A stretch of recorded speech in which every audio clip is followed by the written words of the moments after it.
I'm grateful to be given this opportunity to study with you. By way of introduction, my name is Curtis. I live in the UK and I'm one of the teachers in the UK, just part of the fellowship there. I've met some of you, not all of you. Probably most of you I haven't met, but um, I'd love to meet you at some point. And for the people that I have met, it's lovely to be with you again. Let's open with a word of prayer.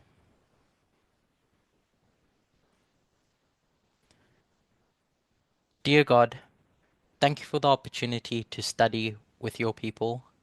Thank you for the times we're living in, that we get to grapple with prophecy, to understand where we are in this earth's history. They may seem like minor points in the grand scheme of things, but ultimately, it's your transformation of our characters that is the key that unlocks this journey. And so I pray and ask that as we study prophecy, we may not forget that important fact that this message is meant to change us. And so I ask for your Holy Spirit to be with us as we go through these important events. Please guide us, and may you be lifted up and not us. In Jesus' name I pray. Amen.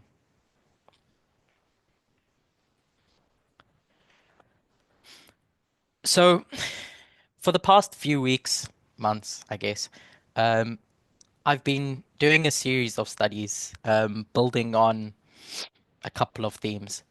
In the UK in November, um, I was asked to do a presentation for the camp meeting in the UK. And it was like a week before the camp meeting and didn't know what to speak about. And so just put together some thoughts. And I guess it started a chain of studies where I've started looking at things in a specific perspective with a specific perspective.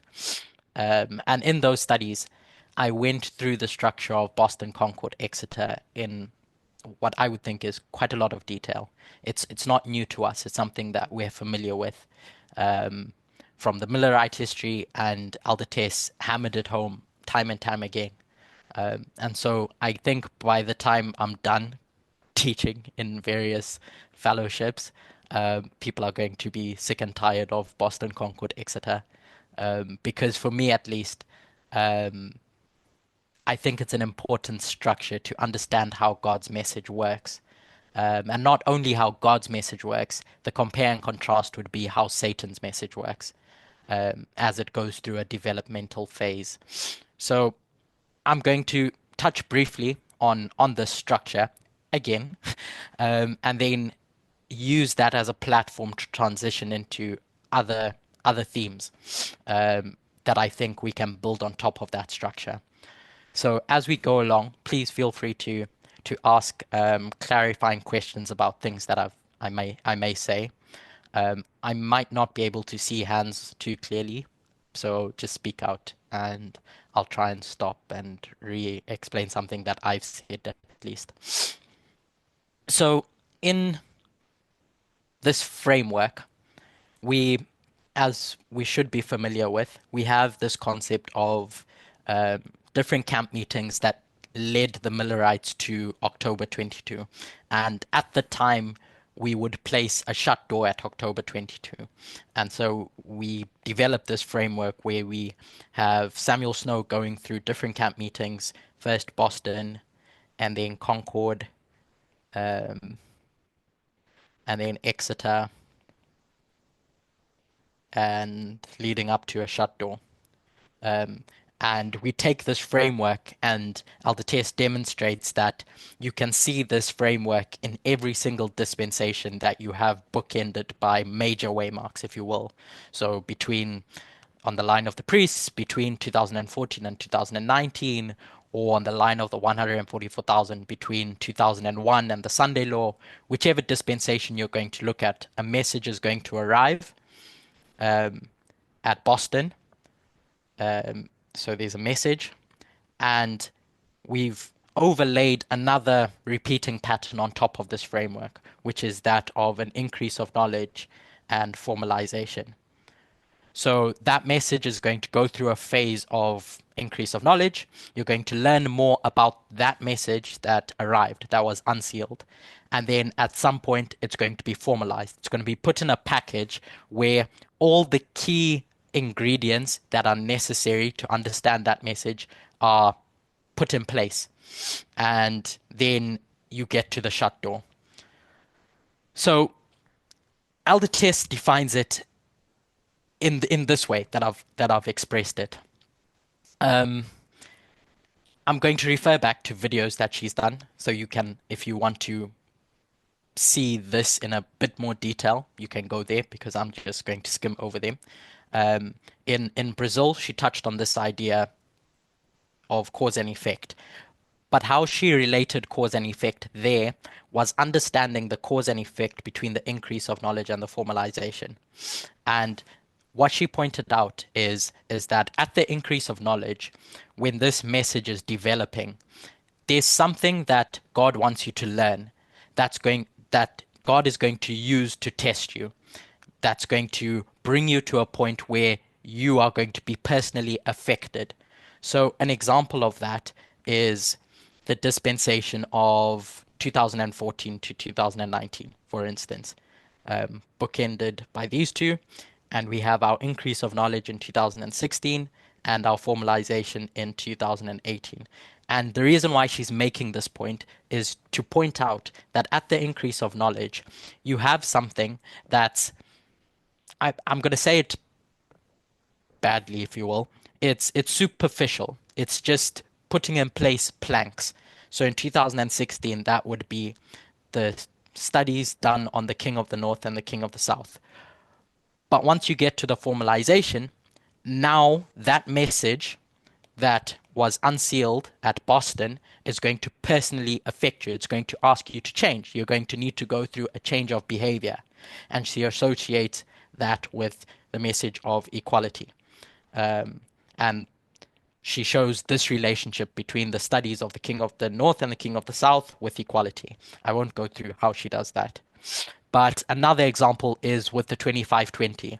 In 2009, you have the 2520 revealed, and that's not really going to affect those in the movement too much. It's just learning about, oh, okay, the Millerites believed in this prophecy. So what? And then you get to 2012, and now it's going to push your pressure points because now it's going to bring time into our dispensation, into our history. And so now time becomes a testing message. So the point is that in these early stages of this message being unsealed development, you're just learning. You're learning along the way up until you get to the formalization where now God's truths are going to hammer home, if I can say it that way. And then you're going to get to the shut door where Ellen White is not Ellen White. Elder Tessa is going to phrase it as now you hand in your papers. So the key concept from that is that you go through a phase of increase of knowledge until it's now time to be tested, and then you hand in your papers for that test that you would have sat at the formalization. This is nothing new. This is how it's been taught in the past. And the key that she uses to demonstrate this is this idea of two streams. In 1996, you have two streams formalized. Externally, you have Fox News and CNN tied in 1996. In 2018, she points out that it's two streams that are really testing God's people, that are testing us in the movement. The two streams that are related to this culture war that exists within America. So, using this framework of Boston, Concord, Exeter, where the test is marked at Exeter, and then you hand in your papers at the following waymark, the end of that dispensation. You can break up every dispensation like this. I want us to explore our expectations of the Sunday law. And Curtis. hi, Hi, it's Alyssa. So I remember Elder Tess talking about sitting for the test at formalization. However, the way that she anchored the Boston Concord Exeter pattern was Boston Concord Exeter test at the shut door. so So the mhm, the way that carry it on. seemed to make sense was like we were presented with a choice at formalization, and then we have to make that choice at the test, at um, the shut door. Sure. Even if we look at Millerite history, hmm there wasn't. I mean, Samuel Snow is given the same message from Boston through Exeter, so we can see that we're tested at every point along the way. So I don't understand the emphasis on the test at formalization rather than at the shut door. We'll get there. And as I said, she frames it as you said. She frames it that way in these specific because how she defines this dispensation develops as her message develops. And so if you just hold on to your point, we'll get to that. Is that at the close of a dispensation, that's when you hand in your papers. If you want to say it's the time when it's you've made your decision. So I agree with you on that. But we're going to get to, I think, the underlying thing that you're pointing at. We'll get there if you just give me a bit of time. But at least for now, you can see that it's at this point where now you're being confronted with the thing to choose, and then I can concede to the fact that it's at this point, the end of that dispensation, where your final choice is made. Like it's locked in. Your answers to this test are locked in. So whatever the choice is, it's going to be here. The key point that I'm pointing out is that it's this time period where you're being tested. Are we okay with that? At least. I'm with you. Okay. So now considering this structure, I want us to look at the mark of the beast. And I'm going to read through a chapter in Ellen White's writings, 5T 207, paragraph 4. I'm not going to read the whole chapter. You can at your own time, if you will. Um, but it's called, the title of the chapter is The Seal of God.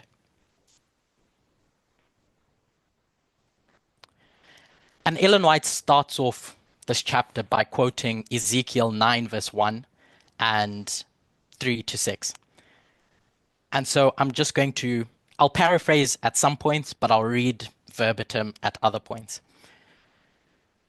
So in paragraph 2, 207, paragraph 2, I said point 4. That's my bad. Point 2. In paragraph 2, if you have that in front of you, she's going to quote verse 2, verse 1 first. And Ezekiel says, "He cried also in mine ears with a loud voice, saying, Cause them that have charge over the city to draw near, every man with his destroying weapon in his hand." So there's going to be instruction that's given, and this instruction is given with a loud cry to get your weapons in your hand, but also there's other people who are going to be called to go around marking people, and that's paragraph 3. And so reading 5T207, paragraph 3, and he called to the man clothed with linen, which had the writer's inkhorn by his side. And the Lord said unto him, Go through the midst of the city, through the midst of Jerusalem, and set a mark upon the foreheads of the men that sigh and cry for all the abominations that be done in the midst thereof. So at this point, this person with the inkhorn in their hand is going to go setting a mark on people who are crying about the abominations in the land. Um, and continuing on, and to the others he said in mine hearing, Go ye after him through the city, and smite. Let not your eye spare, neither have ye pity. Slay utterly your old and young, etc., etc. The 2 points that I want to bring out from that is that one, there's a loud cry that's given, and it's this loud cry that calls the agents of whoever's giving this message to start marking people, and once they have finished marking their people, to slay those that don't have the mark. And this is written in the context of the seal of God, essentially.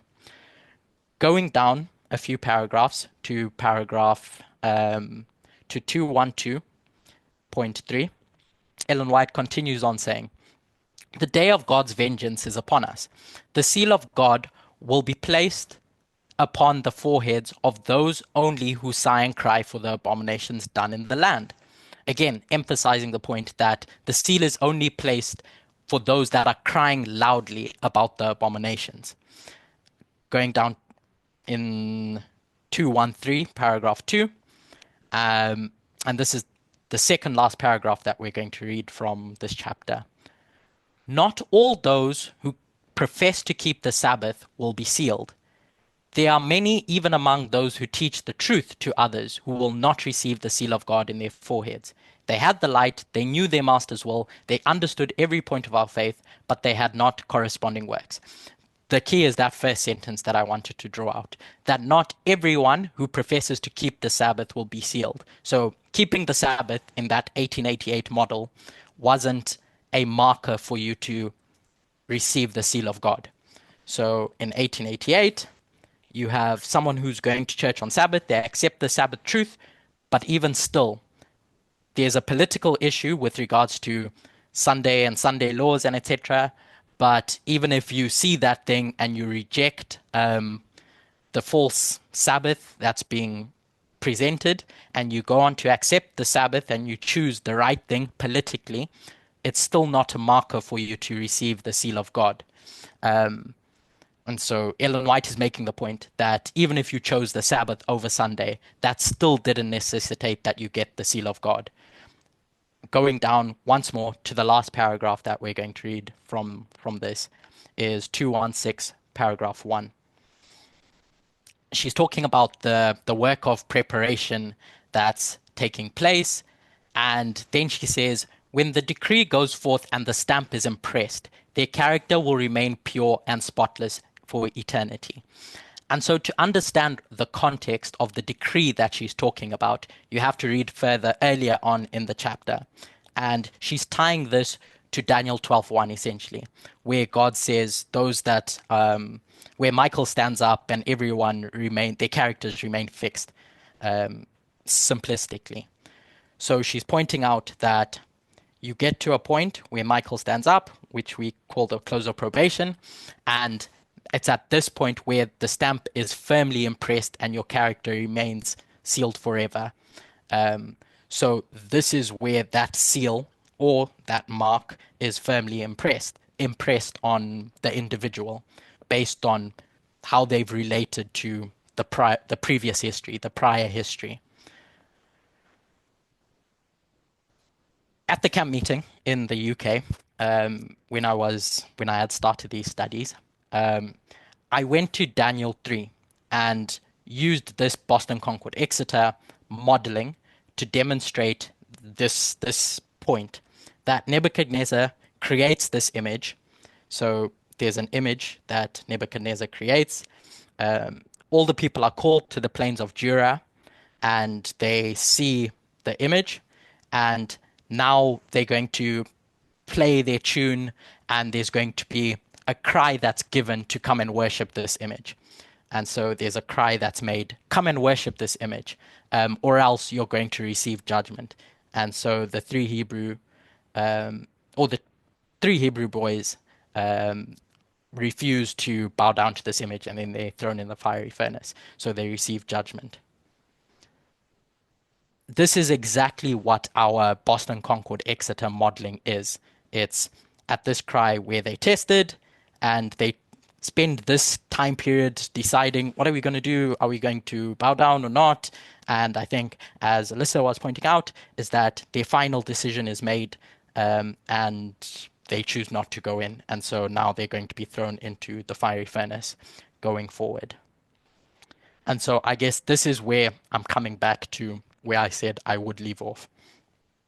When we talk about the three angels' messages, specifically the third angel, and we read in Revelation 14, verse 9, it talks about the third angel saying to everyone, everyone, look out! There's something that's going to happen. Don't worship the beast. Don't worship the beast's image, and don't receive the mark in your forehead or in your hand. That's the message of the third angel. And so, where we place that on our reform line, I'm just going to use the line of the 144,000. We have the time of the end. We have 2001. We have the Sunday law, COP, and the second advent. So this is one dispensation. This is another dispensation. This is another dispensation. And this is another dispensation. So we can break up each of those dispensations into separate histories and see this repeating pattern. But what I want to point out is that the third angel arrives in 2001 and it's speaking. No one really takes it seriously up until you get to the agitation of the Sunday law, which I think generally there's general consensus that that's to 2021 where the agitation is. And Ellen White says that now people are going to start giving a bit of ear to what this third angel has been saying all along. Reading from early writings, page 277, paragraph 1.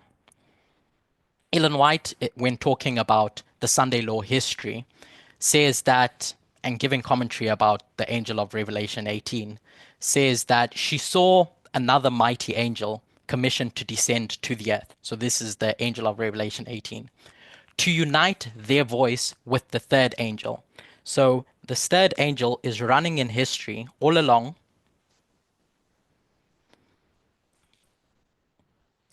is running in history, and then an angel's going to be sent down to unite with the third angel that's saying, don't receive the mark of the beast, don't receive the mark of the beast. And now quoting from Ellen White, to unite their voice with the third angel and give power and force to their message. And then skipping down into 277, paragraph 1, later down in the paragraph, in commenting about this angel of Revelation 18, she says, the work of this angel comes in at the right time to join in the last work of the third angel's message as it swells to a loud cry. So this third angel doesn't finish its work at the Sunday law. It begins its work in earnest at the Sunday law because now it's going to have power. It's going to be a 3E now. So it's empowered because of the help that it's getting from all these other angels until it swells to a loud cry. And it's at this loud cry where it's shouting at the top of its voice, don't receive the mark of the beast. So going back to this modeling of Boston, Concord, Exeter, in looking at what the third angel is saying and what the third angel is saying don't get, does the Sunday law become the end of a dispensation with regards to this message, or does it become the beginning of this dispensation when it comes to the message of the mark of the beast? From one perspective, it's the end of a dispensation from 2001 to the Sunday law. But the work in earnest about receiving the mark of the beast only begins at the Sunday law. So the Sunday law becomes Boston now, and the shut door becomes the close of probation, which we're all familiar with. So this shouting to not receive the mark of the beast only takes place after the Sunday law waymark and reaches its point where the writers with the inkhorns in their hand are going to come and see who has that mark of the beast and firmly impress the seal. This is a terrible seal. At the close of probation, at Daniel 12, verse 1. So where do we place the mark of the beast? Do we place the mark of the beast here, at the beginning of the Sunday law period? Or do we place the mark of the beast here, at the end of the Sunday law period? And I think that if we're going to be true to Ellen White's writings and how she describes it and the Sunday law period and the modeling that we have of Boston, Concord, Exeter, this mark starts getting impressed here because this is Exeter, this is the test, and as Alyssa was pointing out, this is where your choice is made. If you want to say your test is handed in with regards to this message that's unsealed at this point about the image of the beast in earnest. Does anyone have any questions with regarding that specific point?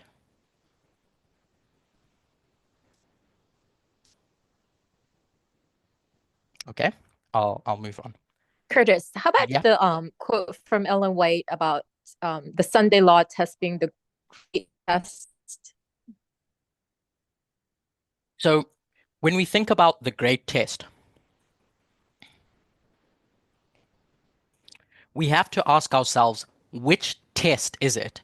Is it the test before this about a message that was unsealed at 2001? Is that what Ellen White is referring to? Or is she referring to, sorry, I have a whole load of work, artwork. Okay, let me just draw another line.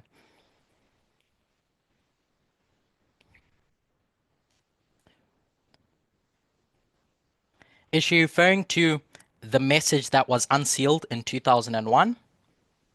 That's going to mark the end of this great test, because this time period, if you want to call it that, is this testing period. So when she says the great test, is she talking about this history? Or is Ellen White talking about this history, the Sunday law to the close of probation? And I think consistently, you when you read that chapter about talking about the great test, she's talking about the Sunday law period. So this history that's taking place between the Sunday law and the close of probation. This message is going to come at the Sunday law saying, don't receive the mark of the beast, because that's when the world is really going to hear it. They weren't paying attention to it in this time period, but now they're really going to listen to it, and it's the great test that's going to decide the fate of humanity. A message is going to be unsealed about this great test, and now it's going to be testing people. It's going to go through an increase of knowledge, and then that great testing message is going to be formalized, and then there's going to be a shut door. Daniel 12, verse 1. Does that answer your question, Gloria? Yes, and that great test is inequality, right? Sure. Okay, thank you. I have a question. Yeah. When you say like the angel came at Sunday long, like do not receive the mark of the beast, in a logical standpoint, you cannot just point something that people don't know out that, hey, don't do that. People will ask, well, what is that? Mm-hmm. So that means that that thing that you're pointing out is already there. And mm-hmm. then you're telling people don't do it. But it seems like you put the mark of the beast at the loud cry. And then the angel came before the loud cry. So how does that make sense? So this message that arrives, if we're going to say that's going to start swelling to a loud cry, is if we put this as Boston, this message is going to go through an increase of knowledge. So as you're saying, they aren't really aware of what's happening too much at this point. And you can compare and contrast the internal with the external.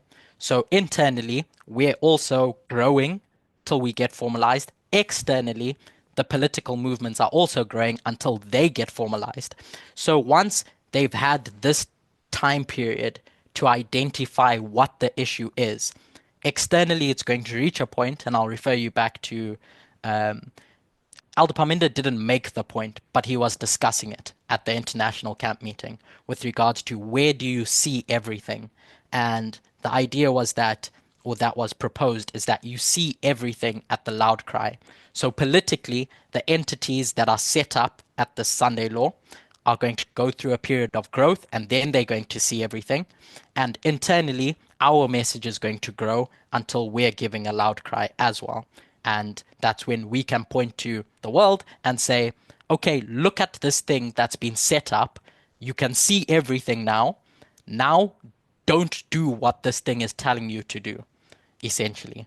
So as you're saying, it's a message unsealed, but that message develops. So it's only until you're crying loudly Babylon is fallen, come out of Babylon, as we would put Revelation 18 verse 4 here, it's only really at the loud cry where everything is visible, externally and internally. That mean we don't know what the mark of the beast right now exactly is. I'm going to say no. Okay, thank you. Kathy, sorry. Yeah, I'll take 2 more questions because I'd like to get through as much as I can, and then we can do more of a Q&A at the end, if that's okay. But yeah, Go ahead. Go ahead. Sorry, Is that me? Yeah, Okay. yeah. So so you're working on the line of 144,000, the bigger line? Mm-hmm. Okay, I was wondering if you take a smaller scale and we look at the line of the priests. Mm-hmm. So I was wondering that dispensation of between 2014 and 2019, the midnight cry message there, can we also call it the loud cry? Yeah. And what can we learn from that, looking at the smaller scale? What can that teach us about the bigger scale, Sunday law to close of probation? And I guess that's a good reference point, is because we've already gone through that experience. And what we see is that there's a message unsealed in 2014, and nobody really knows what's happening, what's going on up until you get to 2016, and still you don't know what the testing issue is. You go through this increase of knowledge, and then you finally get to a point where Elder Tess is going to stand up and say, probation is closing. Probation is about to close in 2019. So get your house in order, because you have a time period where the door is going to shut. Obviously, it wasn't a moral shut door in that history, but principally that's the framework. And this would be the Sunday law on the line of the priests. So the issue that is you would line up with the great test is this dispensation here. Obviously, it's not the great test in reference to the grand scheme of things, but at a fractal level, if you want to fractalize the great test, it's here as well in this time period.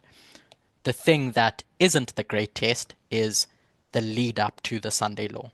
It's the dispensation of the Sunday law. Okay. There was someone else. I can't remember who that was. Sounded like Penny. Penny? Okay. Not me. Okay, I'll just move on. And as I said, please write down your questions, because I'm not trying to run away from the questions or debates. It's just there's quite a bit that I'd like to get through first. So taking that, I want to look at the image of the beast and try to understand a bit more about the image of the beast, how it's set up, how it operates, so that we can know what to look for in our history. The story of the image of the beast is taken from Revelation 13. And I did this study this morning in the UK and again in Germany. So if you have already watched that, then you get to listen to me again. But I'm going to cut out a lot of stuff because there's a further point that I want to make. But in Revelation 13, you have a story of 2 beasts. And we can compare and contrast the first beast that you read from verse 1 to 10 with the second beast that you read from verse 11 to 18. I think it's verse 18. And this beast in Revelation 13, verse 11, John is going to tell us that it goes through 2 phases. Phase 1 is its lamb-like phase. And phase 2 is its dragon phase. It's the same beast, it's the same entity, but it's going through a change. It's going to morph into something else at a certain point in time. It goes from lamb-like to dragon. It still keeps its lamb-like horns, but now it's going to speak like a dragon. And then verse 12, John points out that this dragon, the he in that verse, is referring to the beast that was in verse 11, that's now a dragon. is going to exercise all the power of the first beast before him, i.e., the papacy. And it's going to cause the earth and them which dwell in the earth to worship the papacy, the first beast, whose deadly wound was healed. So the worshipping that's going to be done is going to be done through proxy, because now the image of the beast is going to exist, and the papacy is going to be the entity that needs a proxy to receive worship. As has been framed in the past, homage is given to the beast. I can't keep track of the chat, so if anyone's writing stuff there, I can't see it too much. But as you go down through the verses, you see that the dragon behaves like beast number one, where it's going to force people to worship the beast, beast number one, through proxy. And in verse 14, the dragon is going to demand that an image is created. So first, an image is created. It needs to be created. And then as you read down in verse 15, it points out that he, the dragon, has power. So the power comes from the dragon being a state entity, to give life unto the image of the beast. So it's created, but then I still can't figure out how to draw life. I'm just going to put now this created image of the beast as life is going to be given life / power, and now it's going to live. It's created and then it lives. And you see this same two-step process in the history of the papacy. In verse 1, the papacy is rising up out of the sea. The beast is rising up. Then it goes through a bit of repeat and enlarge about the symbology, about this papacy. It's 10 horns, 10 crowns, etc., etc. And then you get to verse 2. And it talks about how the dragon is going to give power, seat, and authority to this beast. So this beast is rising up, i.e., it's being created, and then it gets to a point where it needs power to work. And in verse 4, again, John tells us that people are going to worship this dragon who gives power to the beast. So two-step process: creation, power needed. And the true works in the same way, because this is just the counterfeit that we've been referring to. So counterfeit, true. And the true is seen in the creation story of Adam and Eve in Genesis 2, verse 7. God is going to create Adam out of the dust, and then God is going to breathe into Adam's nostrils the breath of life. So life is given. So 2 steps: creation and then life. For a bit more detail, I'll refer you back to where I went through this in more detail with the German group last week. So I'm just going to skip to the Sunday law waymark. But in those studies, I showed the development of the papacy leading up to the Sunday law. But essentially, when Justinian, which I hope we're familiar with, when Justinian gave his decree in 533 and made the Pope the head of churches, Justinian essentially created that church-state union, that papal-pagan union, because he felt he had the authority to do that. But then we read about how in 538, the pagan empires are now going to give their swords to the papacy, and now the dragon is going to give power to the papacy, to the beast. So there's this cause and effect relationship, I'm suggesting, seen in the development of the papacy. And this isn't new to us, recognizing that there's a cause and an effect. Earlier, we discussed the cause and effect relationship between an increase of knowledge and a formalization. Elder Tess shows that the nature of a waymark, and she hammers this point home, is that a waymark has 2 dates. It has a cause and an effect, a bookend, if you will. This can be seen in 1989, where you have on September 11 the picnic and the riots that take place and etc., that lead you to the Berlin Wall falling down. And then in 2001, you have Twin Towers falling that lead you to radical Islam being restrained. And if you were to ask, okay, one's the cause and one's the effect, which is the important one? In 1989, September 11, that was a picnic and the protests that erupted from that. And then you have November 9 with the Berlin Wall. So in that story, we typically pull out the effect and say November 9 is the key date that you want to recognize. In 2001, however, September 11, whoops, I put 9/9. September 11 is that key date that everyone looks to and says, wow. So I've been asked before, okay, is it the cause or the effect that's the more important one? And I'd suggest it's neither. They're both important because if you don't see one of them, you don't see the story that's being told about that waymark. And Tess has made this point that dates mean nothing when they're not attached to a story that's being told. They're meaningless. So if you look at January 6th, it's meaningless unless you can see the progressive story that's being told.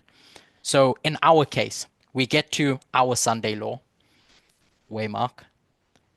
I'm suggesting that there's a cause and there's an effect as well. There's two important dates that you need to see. And if you don't see them, you don't see the story that's being told. You don't see an image created, and you don't see that image being given life by a state power, the dragon. So the cause. Let's explore what this cause is. Again, I'm just going to keep making reference to presentations done by Elder Tess, because I think in going back over our history, we can learn to navigate where we are now. So in 2022, the 21st of May, 2022, she did, it was one presentation, it was cut up into two, so you'll see it's two parts, but it's called There Is No Church State Union. And the key idea from those presentations was that when you take the two streams model, it's attached to a culture war. It's not attached to this religious fight that's happening in America. If you want to take it at CNN and Fox News, whichever two streams you're going to point to on our waymarks, it's attached to politics. It's attached to culture, because it's the culture that's driving the Sunday law movement. Then she talks about the book Culture Wars in 1991, etc. You can go through those presentations in a bit more detail. But the key point that she was making is that culture is the thing that's embedded everywhere. In each society, you have a patriarchal culture that exists, a culture that doesn't respect human rights. And so this Sunday law movement, or the Sunday law waymark, or the Sunday law history is going to be driven by culture.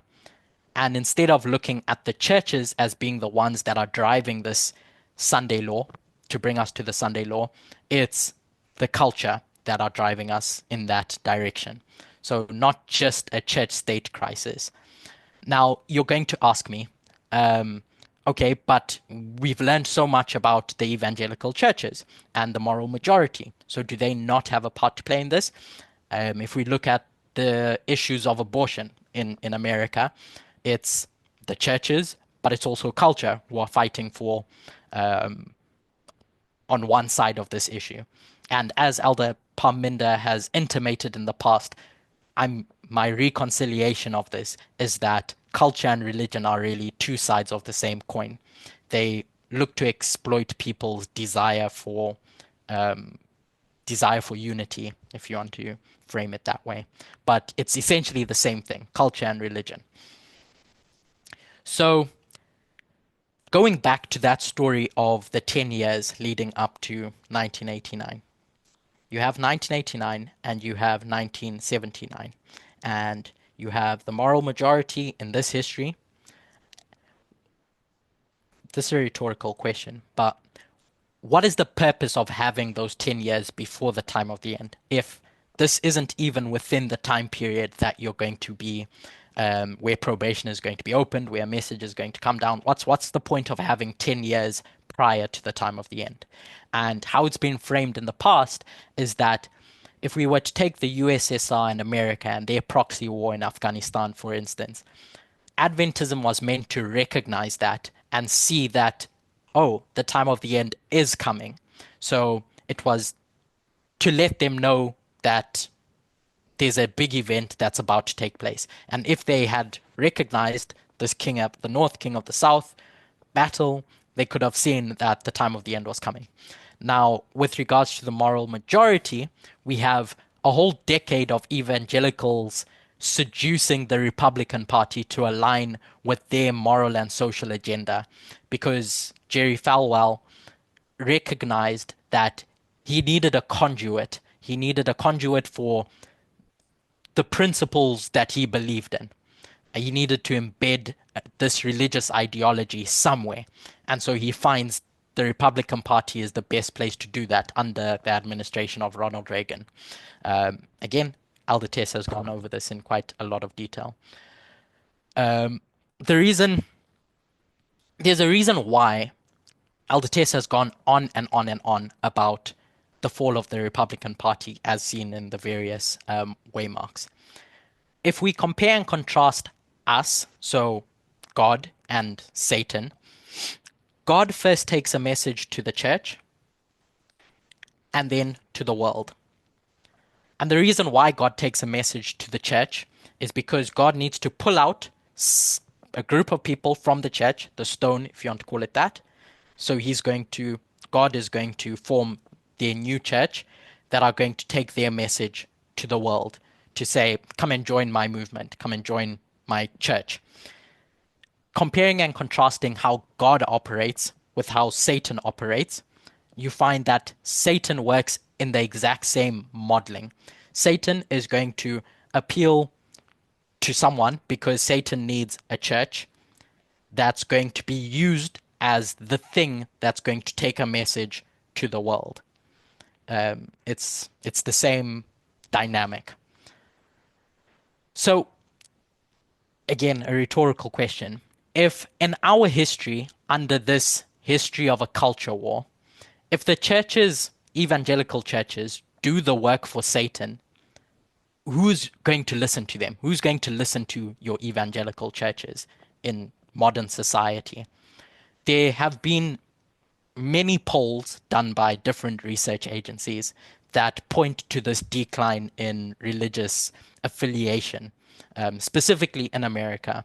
So in the 1990s, you have 90% of Americans, adults, identifying as Christian. But in 2003, it drops to, by 2023, it drops to 68%. So there's this decline, basically. And a different polling agency. So this first poll that I took from, it's called Pew Research. And the second is called Barna Group. And what they identify, Barna Group, in their data, is that in the year 2000, Americans, 45% of Americans qualified as practicing Christians. So not identifying as Christians, but practicing Christians. So more than just saying, I'm a Christian, but do you go to church? Do you believe in church doctrine strongly, etc.? So that's 45%. But by 2019, that was the most recent study that they've done, at least, it's halved to 25%. The point that I want to make by looking at these statistics is that if we compare where we are today as a society, where America is today as a society, to the 1800s, to the 1888 history, and whenever the Sunday law would have been in that history, religion is not a priority for Americans in the same way that it was. So if Satan wants to take a message to receive a mark to do their bidding, is Satan going to use churches? Is Satan going to use evangelical churches to do that? No one's going to take them seriously. I read an article earlier this week, and I'm not endorsing the site that the article was taken from or even the article, but there's a specific paragraph that I want to read from that. It's this that I found specifically interesting. The author of this article, in talking about this downward trend of religion in America, says, last week, Gallup, another polling agency, put out a poll that shows for the first time that affiliation with a church, synagogue, or mosque no longer defines a majority of Americans.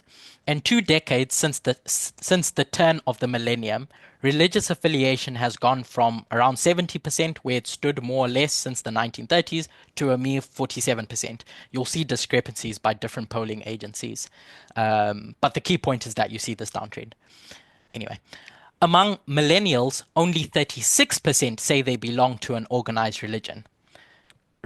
Later down in the paragraphs, the author makes the point that what we're witnessing, it seems, is not a collapse in the religious impulse as such. The need to transcend, to find meaning and purpose, is eternal for humans. What we're witnessing is what happens when politics replaces or becomes a form of religion. The fusion of evangelical Christianity with the Republican Party blasphemously climaxed in the Trump cult. Among the Trump banners and Confederate flags in the crowd that invaded the Capitol on January 6 was a flurry of wooden crosses. And in wokeness, so the other side, the younger generation are quite obviously replicating previous religious movements in America. Look at the zeal in their eyes, the relentless search for heresy, the ostracization of sinners, the mass confessions of iniquity, and the need to do the work every day to bring about the kingdom of anti-racism. So the point from all of this is that politics is the religion of culture wars. In a history where it's culture wars, politics has replaced religion. So where in the 1800s you had religion, which is going to use churches to spread the message, these churches are going to have different branches, and those churches are going to argue over their different doctrine. In a culture war, you're going to have politics in the 21st century, and those politics are going to have political parties to spread the message of the different political parties. There's a book that I've read before. It's called The Righteous Mind. Why Good People... Sorry, I can't remember the title. Why Good People Are Divided by Politics and Religion by Jonathan Haidt. And what's interesting is that one of the points the author makes is that religion and politics serve similar functions in humans. They bind groups together through their shared moral beliefs, and it creates a sense of belonging where they rely on sacred values that aren't easily questioned. So, two sides of the same coin. The 21st century, where the issues are cultural, it's your political parties that are going to do the messaging. We're going to take this concept about the 21st century, culture war, political parties, etc., and go back into history, go back into the Bible, to see how this plays out. But before we do that, I want to speak a bit about time setting. How we time set and why we time set. Can I get a time check? Sorry.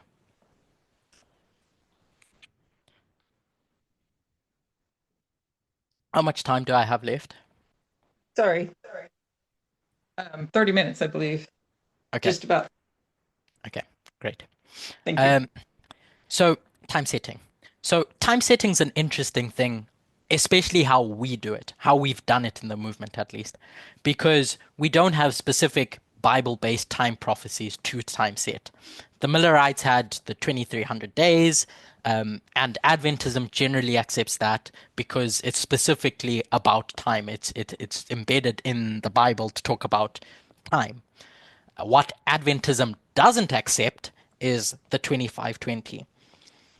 And there's a reason why they don't accept it.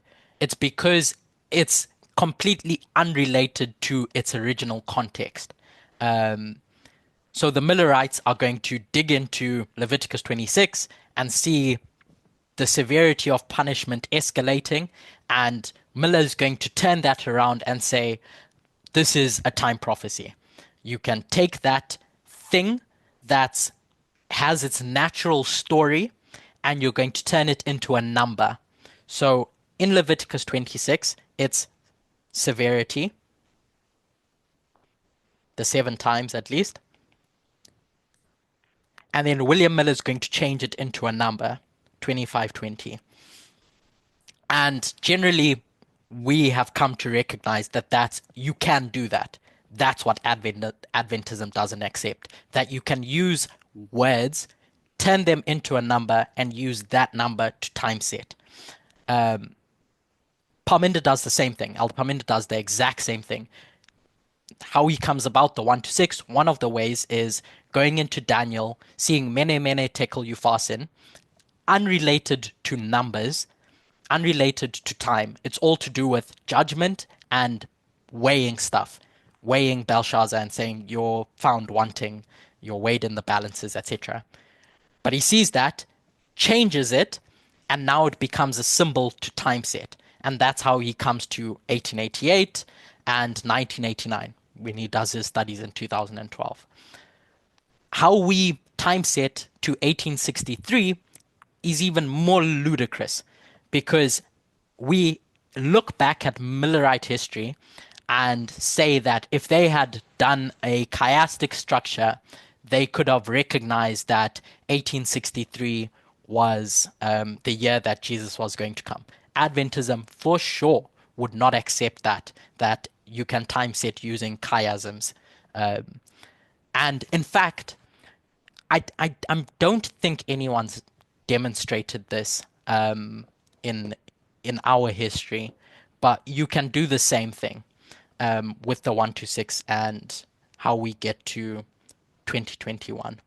So we have 1863, we have 1888, we have 1989, and we have 2014. What's the maths between 2014 and 2019? Not 2019, 1989. 25 years.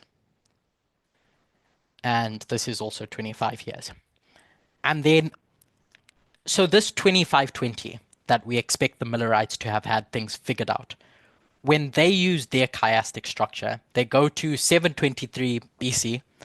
I think it's 723. No. However many years before.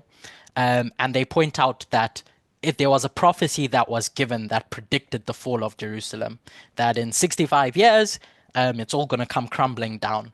And so they mark the beginning of that prophecy as being the bookend of their chiastic structure. In 1856, we have the same thing, where Hiram Edson is doing his studies, and he ends up being suppressed by James White and church leadership.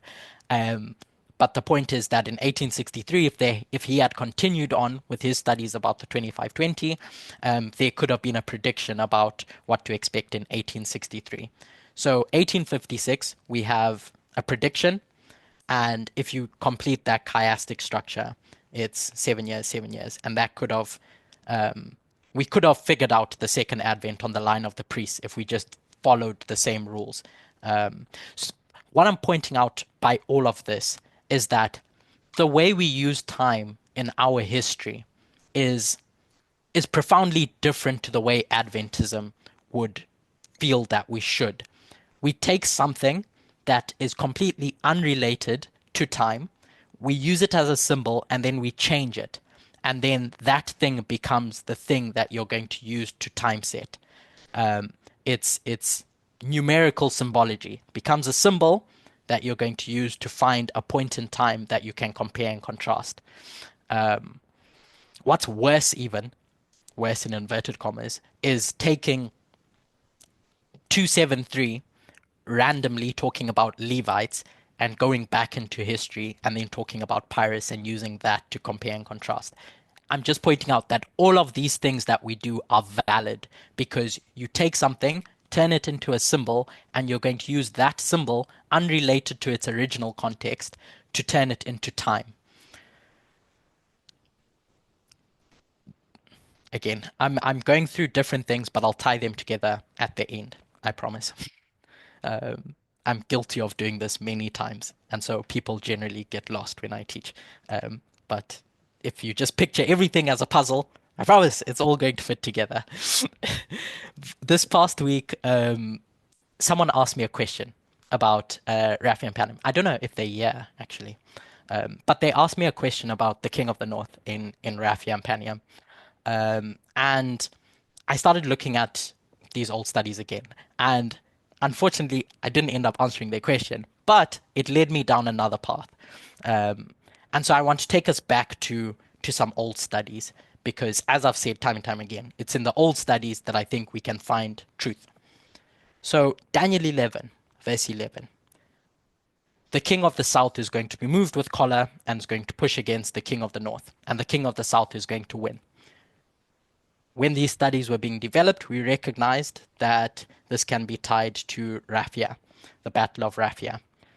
And then Daniel 11, verse 13, 14, and 15 is essentially the king of the north coming back against the king of the south at Panium. And baked within that is verse 14, where it talks about the many that are going to stand up against the king of the south. But in the same period, the robbers of thy people are going to exalt themselves to establish the vision, and then projects that they're going to fall. The robbers of thy people in this context is Rome. Rome was rising up. So you have a king of the north who is Antiochus at Panium, the king of the south, Ptolemy the fourth at Panium. But then we get to verse 16. And this is where things get interesting. So if you haven't done these studies, I encourage you to go back over them, because what we're going to do next is very much predicated on that. I'm going to read verse 16 verbatim. But he that cometh against him shall do according to his own will. So there's going to be a new entity that is going to come against the previous king of the north, Antiochus, to do his own will. And none shall stand before him, and he shall stand in the glorious land, which by his hand shall be consumed. Uriah Smith gives commentary about this verse, and he gives commentary about all the previous verses. But what he points out is that Syria was conquered and added to the Roman Empire when Pompey in 65 BC essentially took down Antiochus. But I read how he shall go into the glorious land. So we mark verse 16 at the Sunday law, because the king of the north is going to go into the glorious land. So this is verse 16. And reading Uriah Smith's commentary, the same power also stands in the Holy Land and consumes it. Rome became connected with the people of God by alliance in 161, so previously, from which date it holds a prominent place in prophetic history. So there's other prophecies that are tied to 161. But it did not, however, acquire jurisdiction over Judea by actual conquest till BC 63.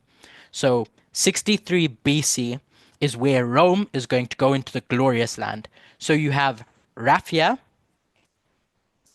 Panium, glorious land. And it's a new king of the north. This is a side point, but it's a new king of the north that's going to go into the glorious land.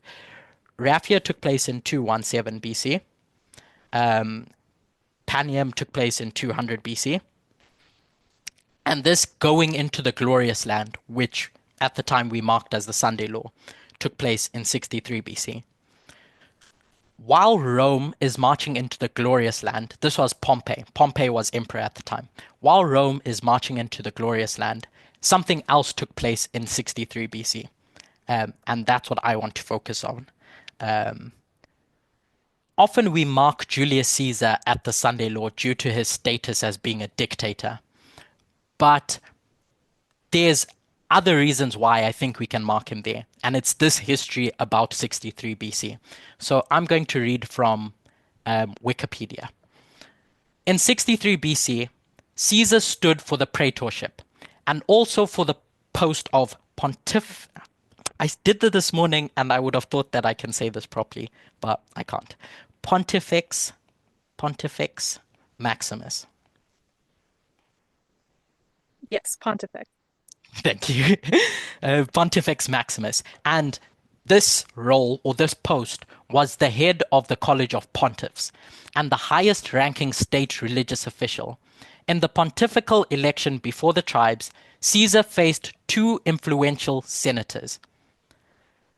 So Julius Caesar is going to go through an election. There's going to be a vote. And the two people that Julius Caesar runs against are well-established politicians. Julius Caesar was a populist. No one really took him seriously. He went about getting funding from lots of people, etc., etc. It's very Trump-like. But the two people that Julius Caesar runs against, one's name is Publius Servilius Asoricus, and the other person's name is the person who just cannot run away. Quintus Lutatius Catulus. Caesar came out victorious in this election, and many scholars have expressed, this is reading from Wikipedia, astonishment that Caesar's candidacy was taken seriously. Reading down about Pontifex Maximus, being the Latin for supreme pontiff, it was the chief high priest of the College of Pontiffs in ancient Rome. This was the most important position in the ancient Roman religion. And then it goes on talking about other stuff. And then Wikipedia points out that the word pontifex and its derivative pontiff became used for Christian bishops, including the Bishop of Rome. The title of Pontifex Maximus was applied to the Roman Catholic Church. So essentially, we get pontiffs today and the title being applied to the Pope from this position, Pontifex Maximus. I'm going to read from an excerpt from a book. The book is called Caesar, by an author, Adrian Goldsworthy, and commenting about this election that's taking place. In fact, I'm going to paraphrase for time's sake. The author points out that, in fact, yeah, I'll paraphrase. This post of Pontifex Maximus, it had gone through different phases with regards to how it would be appointed. And before 63 BC, there were select panels that are going to just decide who's going to be Pontifex Maximus, the head of the church, the head of the priesthood. And it was the Senate that decided that in the Roman Empire. But at some point in the year 63 BC, this influential person, Labinius, passed a bill in Senate to revert to the former practice of appointment by election. So now it's not just going to be Senate decides, now there's going to be an election for this post. Reading from Adrian Goldsworthy, again, I'm going to read this one verbatim. The Pontifex Maximus was an office of immense prestige, in many ways the most important of all Roman priesthood. As a result, it was eagerly sought by many of the Republic's leading men. So, you have these three people who are going to run. Quintus Lutatius Catulus, and many studies have been done about the meaning of Quintus, and where it comes from, and its attachment to the Roman calendar, and then to the Julian calendar. And the point that has been made in those studies previously is that it's the 5th month in the Julian calendar, so July. And then, so there's a lot of tension with regards to 273 and 272, and whether you can put Quintus Fabius Maximus Gurgis here in 272. And I think generally it's now coming to be accepted for the most part that let's go with, if we were to just take the mass of historians, Quintus actually belongs there. However, in a story separate to that, at the Sunday Law Waymark, 63 BC, and studies that we've done before, there's another Quintus that you can tie to that same waymark. The other name is Julius Caesar, and July was named after Julius. I think we're familiar with that. And then Caesar meaning elephant killer. Elephant killer. The other person that I just want to discuss briefly is Publius. His name, Publius Servilius. And Publius means of the people, and Servilius means servant or slave. The direct translation, at least, is servant or slave. However, in its historical context at the time, service meant slave in that context. In later Latin, so when later Latin went back into that history and pulled that out, they translated it as slave. But in early Roman history, it was primarily used to indicate this idea of service or duty or loyalty, not necessarily slavery. So Publius Servilius, a servant of the people. Sorry. Curtis. Mm-hmm. Going back to Quintus and July, Mm-hmm. I understand July coming from Julius. Quintus actually means 5. It actually, even though there are many studies that Mm-hmm. link Quintus July, it actually just means 5th. It in historical context, really, from what I found, doesn't have a connection to the month of July. So, in your studies that you've done, I've also looked into these studies, and as was pointed out, you were named Quintus for a specific reason. Generally, you were given that name either because you were the 5th child, so as you said, just 5, or because you were born in the 5th month. So that's where we get this idea of 5th month. Not that it means 5 month, but you were given that name because of a specific reason. And in addition to that, Quintus has its derivation of quintilis, which that is the 5th month that we have today.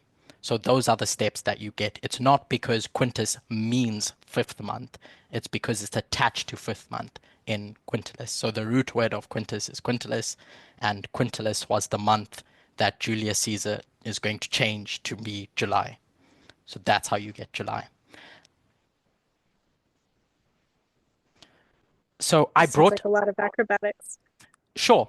Let's take those acrobatics out of it. You have Julius there anyway, and Julius being July. So even if you're not going to use the Quintus to make that point, you have Julius at that waymark in any case. And as I said before in our time setting, the question has come, can you use a name to time set? All that name is doing is it's become a symbol, as we did with the 126, where it's in original context, it means something completely different. But now you're going to make it, you're going to use that thing to time set. Any Adventism will rebuke you for using 2520 to time set. So I think let's not use the chat in the way it's being used at the moment. But yeah. So at this waymark, what I want to point out is that there's voting. And we're going to move away from Quintus. I just wanted to point out that it's there anyway. At this waymark, you can put a vote, you put Julius Caesar, Quintus, however you're going to relate to that waymark, to that name, and Publius Servilius.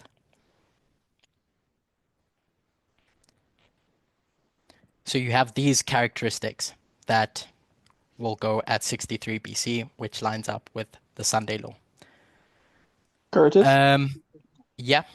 Yeah, Troy. I was just basically in the chat quickly. I was just basically saying to Alyssa that you had laid your premise of your study, your foundation before example using the Acts 27 and going back in history. Okay. I'd rather the chat be used for questions if that's okay, and not going back and forth with people. But anyway, coming back to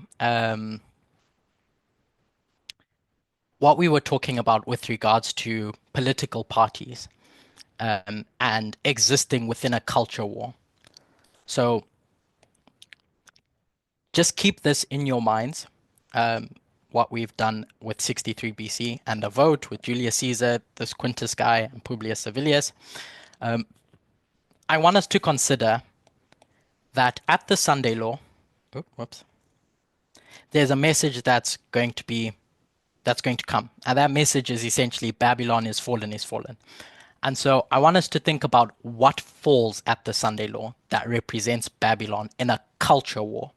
Is it the churches?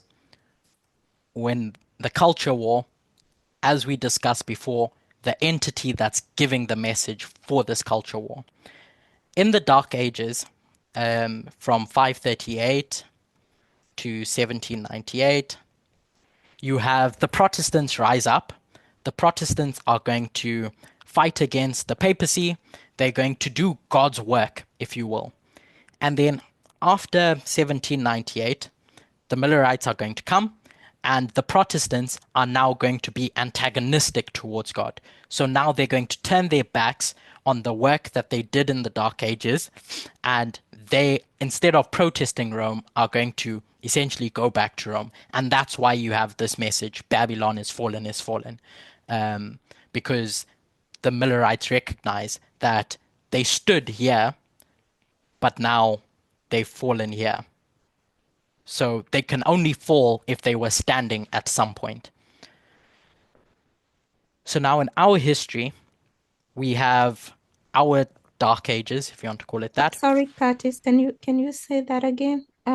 What falls at Sunday law? Those two lines, can you I was pointing out that in the context of the papacy, so we haven't spoken about our Sunday law yet. We're talking about the papacy and the evangelical churches. These churches were standing at this point throughout the 1260, doing God's work and protesting Rome, but then slowly but surely they start falling as they turn their backs on the work that they were doing previously. So that's all I've said thus far. Thank you. Okay. So now 1863 to 1989, that would line up with our 1260. It's our 126, if you will. Who was doing the work in the culture war that we're discussing, doing God's work? So the Republican Party was formed in 1854. If you want to trace its shift, it was on the right side of issues, if you want to call it that. Within 1863, Abraham Lincoln standing up as the first Republican president. It's on the right side of the issue, in inverted commas. And as you go on, you see that they were standing for human rights on the right side of the issue. And then over the years, there's a realignment with parties, the Democrats and the Republicans, because the voter base changes. But as time goes on, you get to 1798 and the 1980s, the Republican Party flips. It's now, instead of doing God's work, now they're going to be antagonistic towards God's work. When Ronald Reagan embraces all that messaging with regards to attacking LGBTQ rights, attacking affirmative action, social progression, etc., etc. So they are standing on the right side of the issues in the culture war in this time period. And slowly but surely, they start falling. So the Republican Party did God's work in our dark ages until they shifted their politics, and you get to a stage where I'm suggesting they've fallen, and the cup is full because they were supposed to take the message, grab onto the message, and do God's work. Instead, they become antagonistic to God's work. There's an article that discusses the Republican Party. I'm not going to read it, but the point from that article is that Trump has made the Republican Party a civil religion, essentially, is that now it's a party for religion. So I've gone through all of this to suggest that when we look at our cause and effect modeling, I have 5 minutes if I'm not mistaken. Okay, so we have our Sunday law. There's a cause where the image is created, and there's an effect where that image is given life or power. And so that image needs to be created first. And it's the Republican Party that creates this environment for Trump. There is no Trump without a Republican Party. If you want to do it via progression, as you trace the history from 1989 through 2014, 19, 21, it's a continual story about how the Republican Party falls until you get to July when Trump wins the vote that makes him Pontificus Maximus, the Church of Trump. Because as we discussed, it's not churches now that are going to spread the message. It's political parties that are going to spread that message. And so that political party needs a pope. And Trump is going to be made that pope in July, which I'm suggesting is when Julius Caesar wins that election to make him pope. However, while this is the creation, you need that entity to get life, to get power given to it. Again, taking Julius Caesar and the name Caesar being elephant killer, you have the symbology there about elephant Republican Party dying. The GOP that we once knew is dead. Elder Parminder shared some posts in the media broadcast group on the 6th of October, and the two titles of those documents are How Trump Transformed the Republican Party and How Trump Remade the GOP in His Image. So now the GOP is dead, the old GOP that we knew. There's a new GOP, if you will. It's the MAGA movement, and they have their pope. So that's the cause.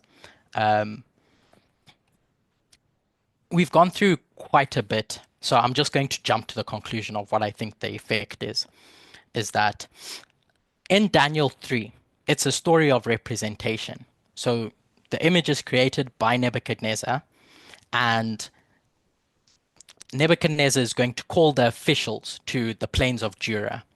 And those officials are representatives of the people back home in their different constituencies. Nebuchadnezzar doesn't call every citizen to that worship service. Nebuchadnezzar calls the representatives. We discussed how baked into America is this idea of representatives. And so this state entity is the one that gives power to the created image. The dragon represents state. It doesn't represent people. And so in November, you have the citizens' vote in November 5. But in December, on December 17, it's the Electoral College that votes. And the Electoral College is baked into the Constitution as a gatekeeper, if you will. And if you want to listen to me ramble on about gatekeepers a bit more, I'll refer you back to prior studies. In fact, let me go through that now briefly. Elder Parminder created a model where you have an angel, a messenger, and members in the movement. So this is internally. That angel is your gatekeeper. Your messenger is going to have a message that says, let's make this movement better. I have this truth that can make the movement better. And so this gatekeeper decides whether this messenger can give their message to the members. The fabric of the US is the same. If you read through Constitution and the various articles that were penned by Alexander Hamilton, they created the Electoral College to serve this purpose, to act as a gatekeeper, because Alexander Hamilton was afraid of populists basically wooing and manipulating the people. He thought it would be pretty wise to have a gate that stops where officials are going to, after the election, decide, okay, let's let them come through or not. And so you have a gatekeeper, the Electoral College. There's two gatekeepers that you have, because I don't know why they decided to put that gatekeeper after the election. But as time went on, political parties started becoming a lot more influential, and political parties started being gatekeepers themselves in deciding who's going to be on that ticket. So each political party has a responsibility. The Democrats have a responsibility to make sure populists don't come in, and the Republican Party has a responsibility to make sure populists don't go on the ticket. So each Sunday Law waymark where Elder Test describes the fall of the Republican Party, it's for a reason, because that party needs to act as a gatekeeper to make sure that populist doesn't have a voice to the rest of the citizens. So in this case, Trump would be our messenger.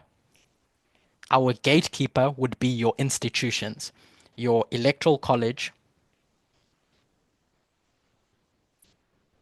and your informal institution, because the inverse of an Electoral College is your party, your national convention, both Democrat and Republican National Convention, and then your members are your citizens.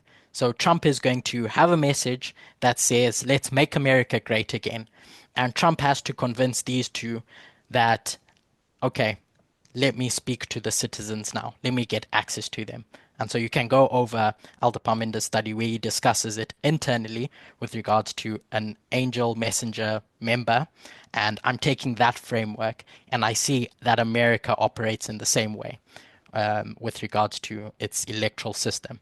That there's gatekeepers, again, pointing out that this Electoral College is an official, formal institution to act as a gatekeeper. That was the will of your founders. And you have a messenger, in this case, Trump, who's going to appeal at your National Convention and at your Electoral College, and to get access to the time period post-Sunday Law. So, and again, the entity that gives power is a state entity that gives power to the image that's created after the fact. So there's a whole lot more that I can say about all of this, but the key points that I wanted to draw out from all of this is that the mark of the beast, or the seal of God, is only reaches its point of finally being placed at the close of probation, not at the Sunday Law. If it was the case where everything is decided at the Sunday Law, there'd be no point for the third angel to do a work, when really it's now beginning to do its work in earnest. The second thing was this idea of a two-stage process, an image created and a life being given to that image in this cause and effect relationship. And then the third thing was, in an era of culture wars, who is Satan going to use to spread their message? Is Satan going to use the churches, or is Satan going to use a political party, politics? And my suggestion is Satan is going to use a political party to spread their message in a cultural war. It appeals to a wider base of people, especially given how religion is not really a concern for people anymore. So it's not churches that are going to do that work. That's not taking away from all the modeling that we have about false prophets and evangelical churches and etc. But it's just pointing out that Satan needs a church, and in the 21st century, that church is the Republican Party. And then we discussed time setting and using symbols, how we twist stuff so much with the 126, the 2520. So we need to ask ourselves, is it legal to take a name to time set today?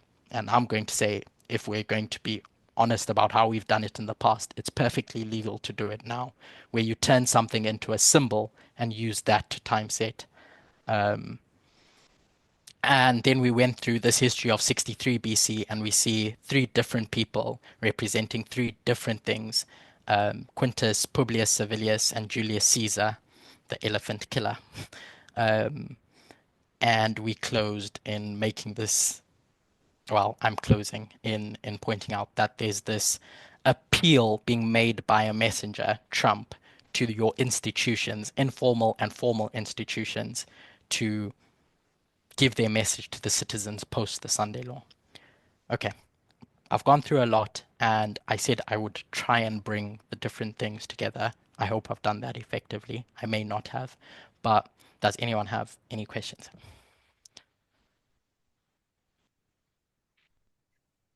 Thank you for the presentation, Curtis. So you talked about Moore and AOC versus our movement in changing that dispensation in 2021. So would you say that Mark of the Beast and Seal of God, could you explain what you said about that? Yeah.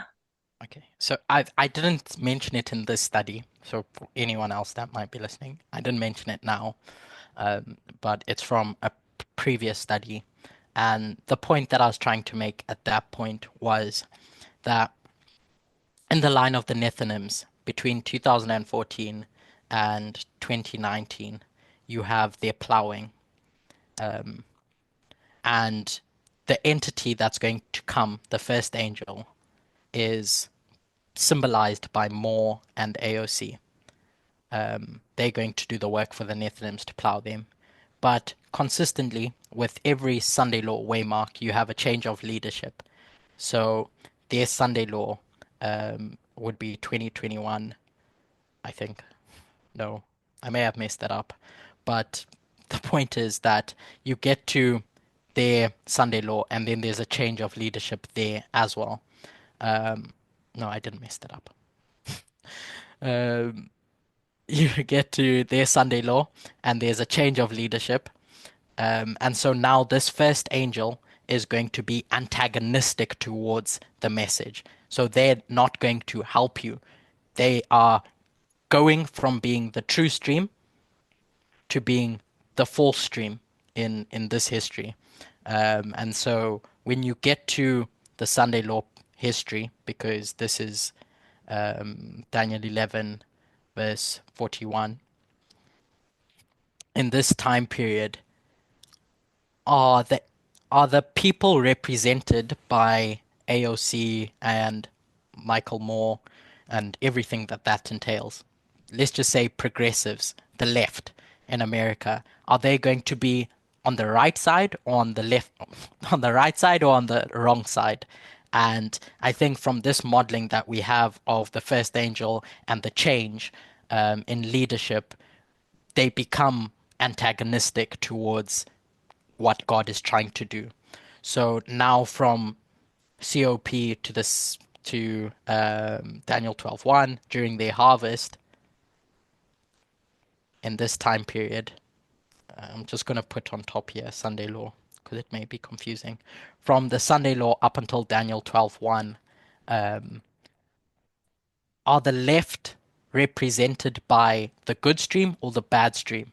And the point that I was making is that now they're part of the bad stream, and the only good stream that is there is the movement. because we're telling the world, come out of Babylon and join this movement. So you Nethinims, the only way that you can be saved is if you join this movement. So even if you're voting for the left, that's not the thing that's going to save you. The only way to salvation is in this movement.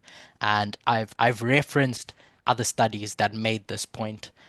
Where Elder Tess makes this point, where Elder Parminder makes this point, is that salvation is only found in this movement.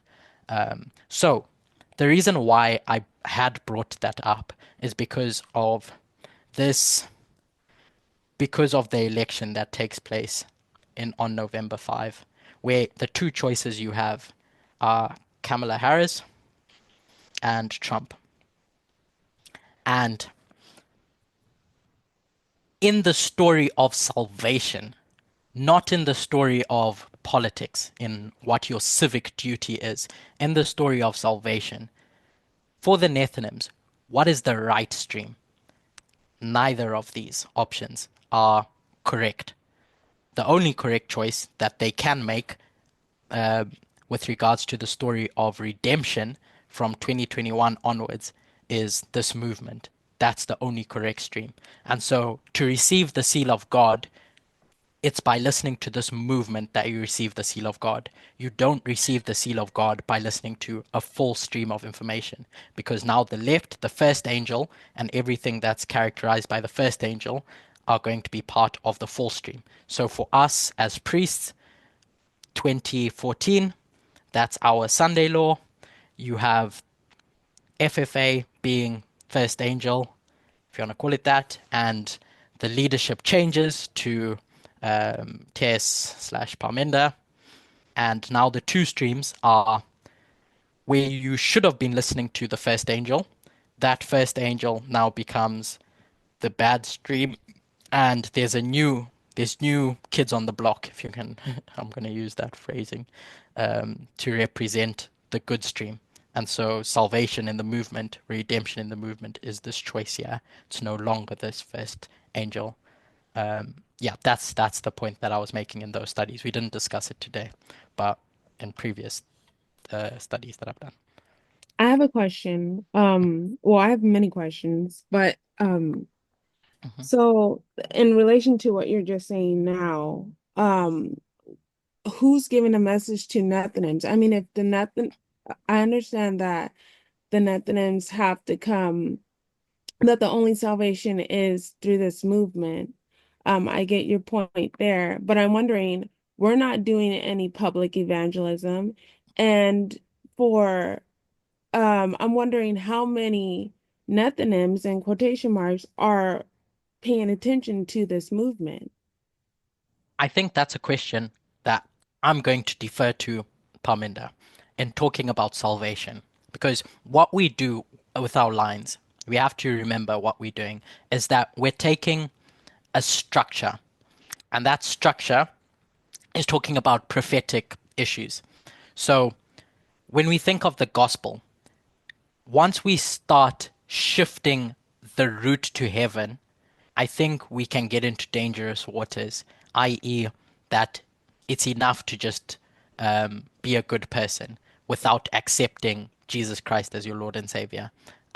Once we start shifting that to just believe in what's right and wrong with regards to human relationships, I think we can get into dangerous waters. Anyway, I'm making that point to say that this is the model that we have, and it should be our model that guides us with whatever conclusion that we get to, however uncomfortable it makes us. The model is the thing that guides us, not our preconceived beliefs of what things should look like. And so I give. Sorry, I'm getting to the close of what I'm trying to say. So I give all that preamble to say that what should be happening is, as you're pointing out, is that in this time period, this movement is giving a loud cry. So in studies done by Elder Parminder, why are there no Levites or why are there no Nethinims? It's not that the role changes. It's not that this movement's role changes, that it's now going to be handed over to, if you want to call it the left, to give a loud cry, to tell people to get out of Babylon. It's for whatever reason, and I still don't have answers with regards to why, but for whatever reason, we're not crying loudly. Parminder starts answering this question that given the circumstances, we just can't. And so the truth that's going to start sinking in is the question mark: how many are saved? And it's not for me to decide who is and who isn't saved, or for me to say that. It's just pointing out that we need to be careful with regards to being constrained by a model. We have to use the model to define what is truth, not what we think the truth should be. Right. It takes me back to Jones and Wagner. I mean, because their message was well, you know, Jones, um righteousness by faith, you know.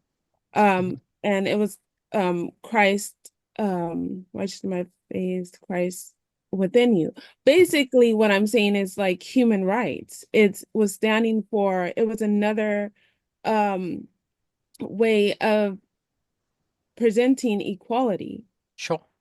From Elder Parmenter studies. So we know that the great test is surrounding Human the rights. issue of human rights. Right. And I'll take you, sorry, Okay. go on. Oh, no. So I'm saying that that is a subject that people have to understand. And it is important because I mean, there's like this, like, of course, you have the world and the church, but it's like, how can I put it? You have, just as a Sabbath, human rights, I mean, equality is in there, just like in marriage, equality is in there. So it's really surrounding how we treat one another, human rights. Yeah. And so I don't know. I mean, it's not something that you can just learn in the church. I mean, not saying that people can learn that outside of, I mean, that salvation is not within the movement. And I'm not trying to take it back to that, but I'm just saying that externally, we know that God is using the events. So Okay, I'm going to go back to our modeling, and I'll go back to the same history that you brought up, that 1880 history is all about human rights. Like, are you going to coerce people's conscience? And what does Ellen White say? Is that the message that Jones and Wagner is the message that she's been preaching all along. I'm just repeating what you said. And then she's going to go on in her writings and say, I'm paraphrasing, that even if these people accepted the right and the wrong with regards to these human rights issues, they are not going to be saved unless they accept a relationship with God, unless they have this relationship with God. And so if we just take that and put it into our framework, I think we can see the same similarities. I really don't want to discuss the intricacies of salvation.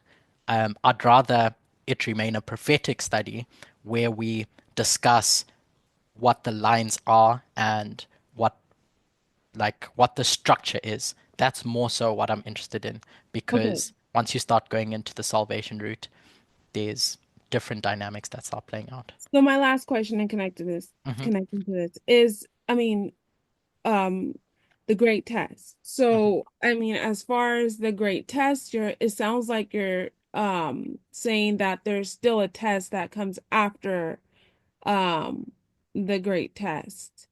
That comes after the Sunday law waymark. Yes, and we understand the Sunday law waymark on the big line to be the great test. Is that correct? And I think I answered that. Was it Gloria or someone who asked about this great test that we mark here? And the question is this great test related to the message that was unsealed prior, so 2001, on the big line, or is it relating to the message that is unsealed at the Sunday law waymark? And I spent quite a bit of time making the case that this great test, this great testing message is unsealed here. It arrives here, and it's going to go through a phase until the loud cry brings you to the close of probation. If hypothetically, if everything was determined here, and you have the shut door, fate is sealed, great test is done and dusted, what's the point of this history? What's the point of a latter rain? What's the point of crying out to the world, come out of Babylon, etc., etc.? Okay. I guess that is the question, because are we necessarily crying out to the world, or is it for the ripening of the 144,000? Well, we mark the harvest of the Nethinims here. So just in that modeling, it's a harvest. There's a harvest taking place there. So yeah, sure, we're being ripened as the 144,000, but there's still a harvest that takes place then. And that's what this loud cry is. It's a cry to the people being harvested, saying, let's get harvested now. So if their probation or their fate was sealed prior to their harvest, where's the harvest that's taking place?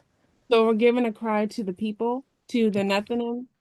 That's the modeling, that this loud cry is to them.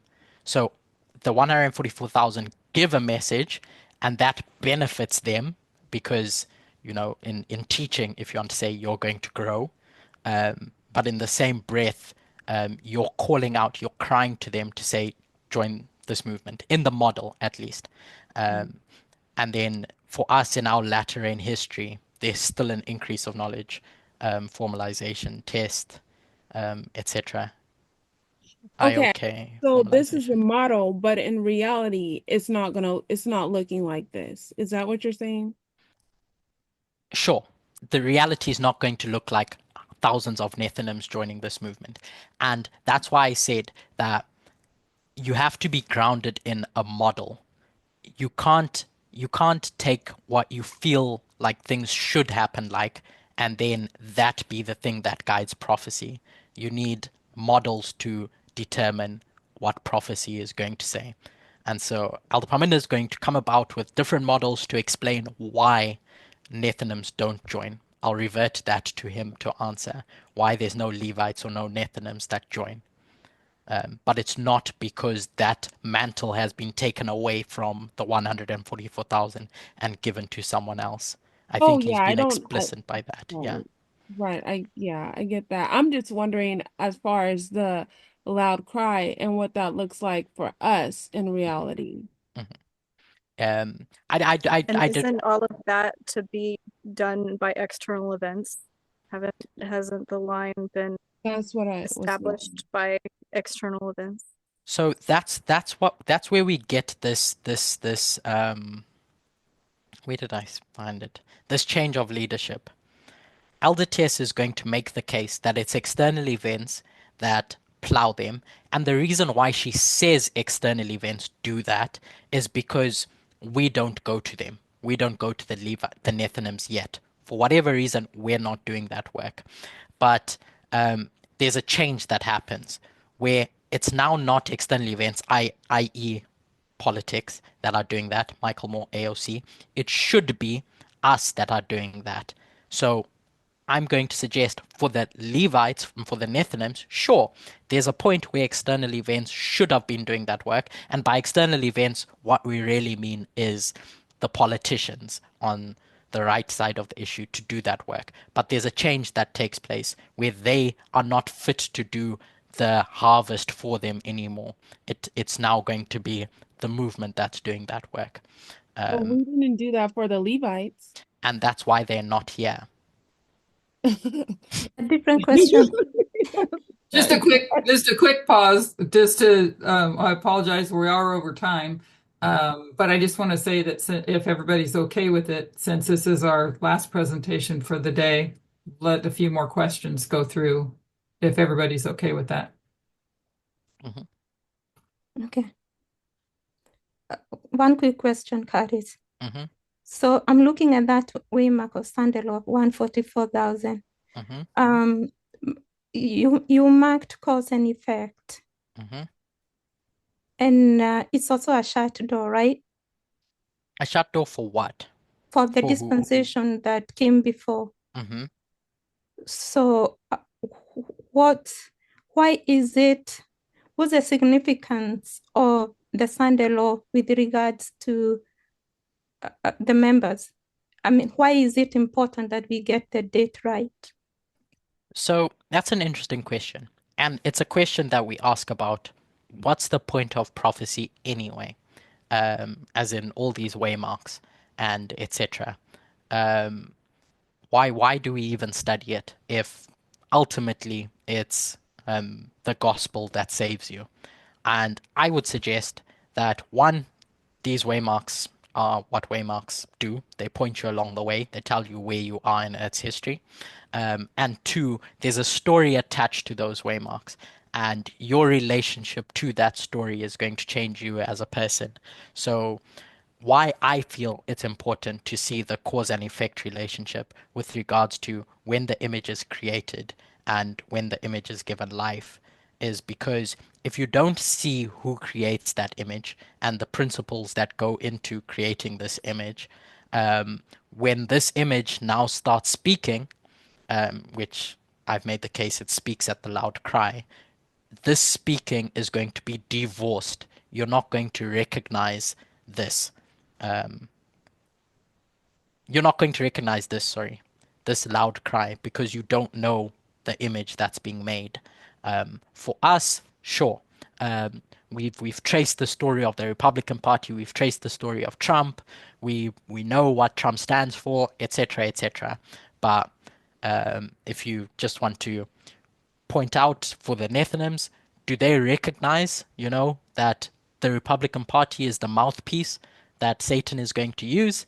You start asking yourself that question, and So what simply, was the test? So yeah, what go was on. the test for? What was the test for us at Sunday Law? Was it the image of the beast or the So mark of the beast? if you go back to our line of 2001 to the Sunday Law, the increase of knowledge was 2019, and the formalization was 2021. And on the line of the 144,000, Alta Test puts radical feminism here. And for us, at least, this is a closed door. It's not the shut door where everything is decided, just with regards to this dispensation. This message is the thing that's the test, radical feminism, that's going to come to its close here. And so I think there's different ways in which you can look at radical feminism. And this time period, I think Elder Parminder goes through many studies discussing radical feminism and the mystery of iniquity and etc. So if you want to ask what the test is, it's this, that you're going to hand in your papers here Okay. about. Okay. One last real quick. So you mentioned the next dispensation that is coming. The external, the left, is not going to be studying on the right side of the message. So whether you're looking at the people external or internal, we cannot rely on the left. With regards to redemption, the story of redemption, I'm not saying that the left now become evil Trump supporters or whatever. I'm not saying that AOC now starts supporting Trump or etc. etc. But with regards to the story of redemption, because that's what the internal message is about. It's about a story of redemption. The external events are just prophecy. It's just waymarks, if you want to call it that, marks along the way. So in terms of how to get to heaven, Alpaminda is going to phrase it as, are you going to choose Michael Moore's utopia or are you going to choose God's utopia? And that's the question that you start asking. Is it Michael Moore that's going to lead you to heaven or is it this movement that's going to lead you to heaven? And as I said, if you want to start asking why there's no Levites and why there's no Nethinims, I think other teachers can explain that better. I myself have questions about this as to regards to, does that mean that no Nethinims go to heaven? Does that mean that no Levites go to heaven? I have similar questions. All I found my job to do is look at the structure and relay what the structure is saying and not come with my preconceived ideas of what I think things should be and then impose them onto prophecy. Curtis? Yeah, Troy? Oh, sorry, Mary. Are you finished, Mary? Yeah, I'm done. Okay, thanks. I was just going back to an old thought I had in my mind back then when Elder Tess presented that we weren't going to the Levites or Nethinim, let's say, because we weren't fit at the time. We were not prepared. So if we had done so, we would have caused more damage. Mm-hmm. But I'm not sure now. So there are questions now. But that's an older thought of mine. What's your question? Sorry. No, it wasn't a question. I was just referring to an older thought. And I guess, that has been revamped, maybe. Newer thought, but that was my thought back then. I'm not sure about now. Okay. I don't have much to say, but thank you for sharing your thought. Okay, so going back to the structure, if we look at the of Acts 27, Mm-hmm. is the institution only half of America? Only the Republican Party? It sounds like that's what you're saying. So when we ask ourselves this institution that falls here, it's a question about what is it exactly that represents the institutions that have fallen. When we speak about, that's why I went through those steps about speaking about Babylon is fallen is fallen. There's something that does fall here. Babylon. I'm gonna get to you if you no, let me finish. Babylon. You made Babylon into the Republican Party, and that didn't jive either. Sure, and I'm not saying that that's only the Republican Party. We'll leave that as the evangelical churches. I'm happy for you to leave it as that. The point that I was making. It's more than that. Babylon is the whole system. It's the whole system. That's both left and right and in between. And in between, it's all of that. There was a specific point that I was making in all of that, which was that when for the Millerites, the Babylon is fallen. Ellen White says it's the churches that represent Babylon as fallen. She is quite explicit about that. And it's the messenger, the people that are giving a specific message as being the fallen entity. So when we come now, I'm looking at who's giving a specific message. And sure, that whole system is Babylon, but I was looking at it from the perspective of who's giving a message to receive a mark. For Ellen White, it was the churches, and for us in a culture war, it's the Republican Party.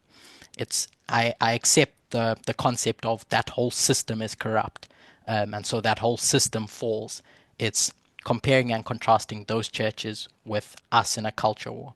So coming back to this USA that falls here, there were two gatekeepers that I pointed out, and this is why I think it's important to see both events that take place at the Sunday law. It's both institutions of your political parties, your one specific political party, and I've made the case that in other presentations that historically it's conservatives that are really responsible for populists or dictators rising, and the Republican Party had a duty to keep Trump at bay, if you will. And then in December, it's your state, your dragon, that's going to decide if they're going to give power to this. So to answer your question, fine, sure, put USA here, but recognize that the Republican Party had a job to do as well, and they failed at that job in keeping Trump off that ticket. So when this institution... I see the left being equally responsible. We can beg to differ. Debate that. That's okay. Yeah, so sure. Keep going with me. And so when we come here and you see half of the population or etc., I'm saying it's not about the population that are deciding that fall. It's about institutions that are deciding that fall. The story of the USA being shipwrecked at the Sunday law. It's not that people are shipwrecked, it's that institutions are shipwrecked. Right. And so But then these are the two institutions that I'm referring to. But you're separating, you're making the institution independent of the people decide the outcome. If you recall Daniel 3, it's representatives. Those representatives decide how that story goes. So those people are only going to tell you what they think, but the ultimate choice is the representatives that make that final choice. Sure, but if we look at who the governors made that choice, it's a cause of the people. Going into the American structural, because I think it can be too literal with Daniel. I think that's been made too literal. But for us, we can go back to why has it been made too literal? Why can't you take a principle from Daniel and then apply it to what you're trying to learn today?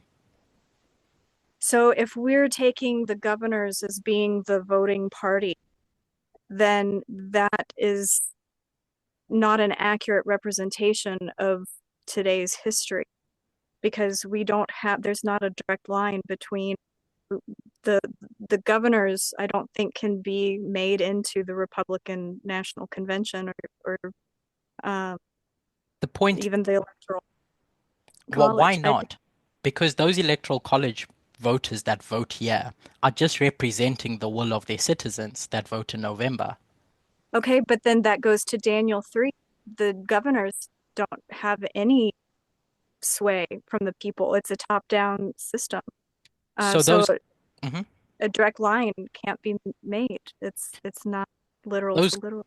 Governors are going to go back to their provinces and then going to represent the will of the people in saying to Nebuchadnezzar. That's not how it was made, because Nebuchadnezzar made the governors do it, and those governors had the choice to say, should we bow down or shouldn't we?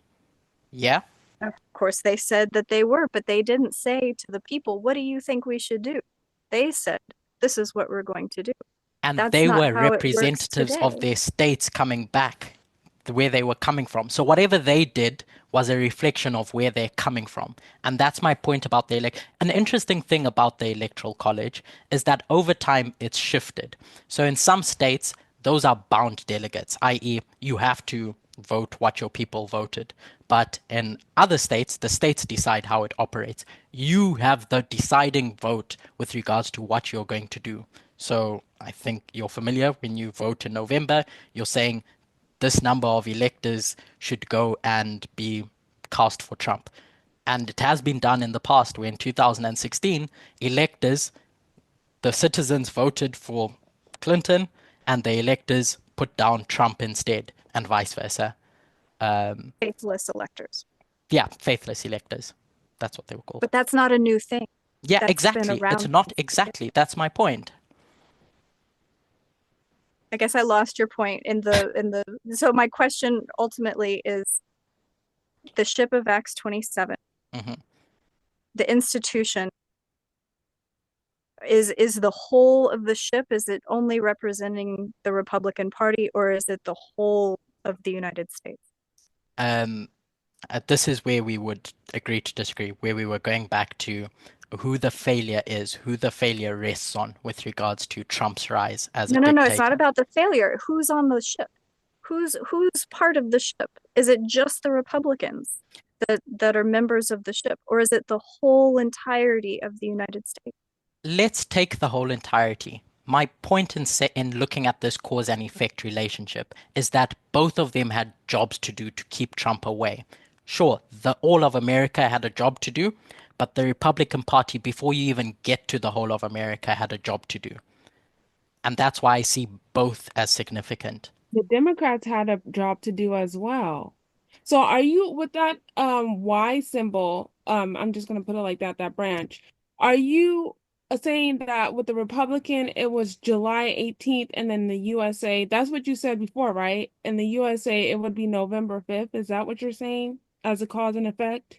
I'm saying December, but you can put November 5 underneath this. The reason why I say December specifically is because the dragon is a state entity. And so it's the dragon that gives life to the image that's created. And so this dragon is state, and the Electoral College is an institution of the state. The citizens vote in November, but we can. I won't I get that. budge from November 5. But my point is that it's the Republicans that create Trump, Trumpism, etc. And then the life is given to his platform, his message in December, in November 5, December, etc. Because But if we here's an go back interesting. to, can I say something real Sorry. quick? Because if we Well, go let me. back, oh, go ahead.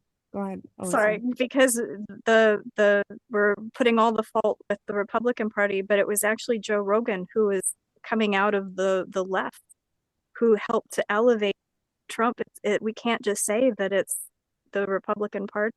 So because Joe the left- Rogan comes and he gives his podcast in I don't know what month. I think it was early November, if I'm not mistaken. He has that podcast with Trump and he endorses him, right? My point is that there's two gates that take place. There's a gate here that Trump needs to get through, and there's a gate here that Trump needs to get through. And this same modeling is what Elder Tess uses for 2016, that there's two gates that Hillary Clinton needs to go through. She needs to defer to Bernie Sanders because there's danger in seeing Bernie Sanders. And then she gets to November, where she's going to fight against Trump. So there's two stages in being able to get to the presidency. She loses the second time round.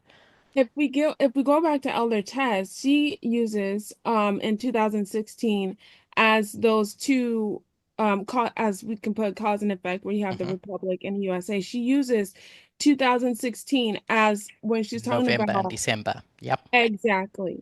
And so now, and that's the story that she's telling. And remember, when we're using symbols and we're using dates and structures, it's all dependent on the story that you're telling. And this is why I said we can debate over who creates that image. Is it the Democrats? Is it the Democrats and the Republicans? And I'm going to make the argument that going through history, it's your conservative parties that create the problem, that create the dictator. And so this is the story that I'm telling. It's a story of a created image, and that created image is given life. Yeah. And so whether you agree or disagree with regards to who's at fault, I guess we can agree to disagree. Okay, so that's a waymark, but what is your story? What is your story? It's all in, so you're saying 2024 is the Sunday law marker. And then you're having as the cause, it would be July 18th, and then the effect is November 5th. Is that, or December, is that what you're saying? Yes, and the story that I'm telling is an image created and that dragon that gives life to that image. That's why I started going through Revelation 13. But then the image was created in 2016. In this waymark. We have to see the development of that image. Otherwise, if you don't see it, even going forward, you will miss the whole story. You have to see the image being created. And that image, by the time you get to 2024, they are the captain of the ship, regardless of all the other influences. They have the power. Okay. Thank you. And taking a thought from that is, you're going to say you have 2016 here. What Elder Tess is going to do is she's going to trace these Sunday laws. Sunday law. And in each of these successive Sunday laws, there's a progression that's going on within the fall of the Republican Party. And I think we have to be honest with regards to progression. It's not your primary methodology, but the only way that you're going to understand the history you're in is through a line of progression. So each time when she says purge, Republican Party, 2019 Republican Party, 2021 Republican Party, and their failures, the culmination of this thread is the Republican Party. and what it should have done. She doesn't talk about the Democrats here in 2014. She doesn't talk about the Democrats in 2019 or in 2021. She's constantly putting the blame on the Republican Party, and they're purging up until you get to a magnified movement that's completely wiped out. Right, but she also focuses on the Democrats too because they failed, because we already knew that the Republicans failed. So but she also did talk about how the Democrats failed in what they were supposed to do. In restraining or just putting this, what was their failure? What was the Democrats' failure? Their failure wasn't in keeping Trump out. Their failure was in not acting or in compromising when they had the opportunity to do so. So if you go back to abortion, their failure was in not codifying abortion. Their failure was in not taking this culture war seriously and not taking it as a war. That was their failure. In this story about the fall of the Republican Party, the failure that I'm specifically relating is about Trump. No matter what the Democrats did, they couldn't have kept Trump out. They tried voting to impeach him, and all the Republicans did is say, okay, you're sure impeached, but we're going to keep him in office. So the Republican Party... Pardon, sorry? The right was already judged. I don't understand the point that you're making. In reference to the North and the South. So when you think about like when she was doing that compare and contrast, it was the reason why there was not I guess in one study that she did, because with the right that, okay, I forgot my train of thought. I'm so sorry. But okay. yeah, so yeah, we know that the Republican Party, because when she was focusing on that study, it just takes me back to what you said about the primaries, and that was an example for the left, and because because the right had already failed, so the focus was then to look at the left as well, because it was where we were to stand, right? Because I guess in regards to being on the left, that we weren't to be so far left. And we already know we're not to be on the right. So it was understanding that shift when she was talking about the primary. Sorry, I got lost in the details. Could you package that into your question? I guess my question is that there is a focus on the right in this theme, in this line, but the Democrats, you can still put that through a line with I guess it's only part of the story for me. That's just my comment. Okay. That's just my comment. Curtis, in the Sunday law waymark, what action do we take? Because I think, like voting was like, if you voted for Trump, you get the mark of the beast. And if you voted for Harris, you get the seal of God. But what is the action? Well, I was making the suggestion that you don't get the seal of God or the mark of the beast from that vote, because the mark of the beast or the seal of God is related to a message that's only unsealing at the Sunday law and is going to get to the loud cry, where now it's going to be a decision of mark of the beast or seal of God, and then it's as it was framed earlier, you're going to make a decision at Daniel 12:1 with regards to, are you going to take the mark of the beast or the seal of God? So, first of all, I personally don't agree that you can put that vote as receiving the mark of the beast or the seal of God. And then secondly, I made reference to the fact that this story about mark of the beast, seal of God, is not a story about your civic duty as a person. So in society, it's not a story about who you should vote for at the election. You still have a civic duty with regards to who's going to be better for society. And so you make the decision of who you think is going to be better for society there. But at each of these waymarks, recognizing that the choices that you make lead you to making a specific choice come the formalization or come Exeter. So if you voted for Trump when that message was being unsealed, it's just a step along the way that's you're going to keep buying into Trumpism until you get to the loud cry, where whatever issue that comes up at the loud cry is going to push you in a certain direction. I see this as a lively discussion, but I Yeah. believe we should probably bring it to a close. I hate to cut off all the questions. Nope. Yeah, But maybe that's people okay. maybe people could private message you if they have questions, or maybe we'll figure out whether or not you come back sometime. But just thinking that we should probably wrap it up there. It was a good, lively discussion. Thank you, Curtis. Yeah, Thank you. and thank you everyone for your discussions. Agreed, we might not see eye to eye on certain things, but I'm all for having debates over certain stuff. I think that that's how truth is eventually uncovered. So thank you for your questions. I enjoyed it. I enjoyed the back and forth. And as was pointed out, if you would like to continue, my WhatsApp is always open. So give us time to think about it and ponder things. So thank you Sure. very, very much. Do you want to close in prayer, Curtis? Yeah, let's do that. Dear God, thank you for the opportunity that we've had to study together. It's my prayer that we can walk away from this